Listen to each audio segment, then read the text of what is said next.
ગોધરા શહેરના અમદાવાદ હાઈવે પર હાલમાં જ શરૂ થયેલા ડિઝની પાર્ક આણંદ મેળાને લઈને વિવાદ ઊભો થયો છે. મેળાની મંજૂરી અને ત્યાં રાખવામાં આવેલી સુવિધાઓ તેમજ સુરક્ષાના માપદંડો અંગે સ્થાનિક સામાજિક કાર્યકર્તાઓ દ્વારા જિલ્લા કલેક્ટરને લેખિતમાં રજૂઆત કરવામાં આવી છે.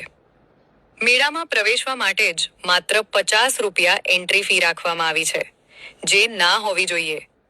આ ઉપરાંત અંદર આવેલી વિવિધ રાઇડ્સના ભાવ પણ ઊંચા હોવાની શક્યતા છે.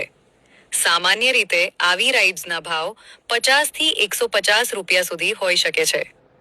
રજૂઆત મુજબ 4 વર્ષના નાના બાળકો માટે પણ એન્ટ્રી ટિકિટ ફરજિયાત લેવામાં આવી રહી છે, જે સામાન્ય જનતા માટે આર્થિક બોજ સમાન છે. હાઈવે પર ટ્રાફિક અને મેળામાં ભીડને જોતા જો કોઈ અણબનાવ બને તો ફાયર ફાઇટર કે એમ્બ્યુલન્સ કેવી રીતે અંદર પહોંચશે?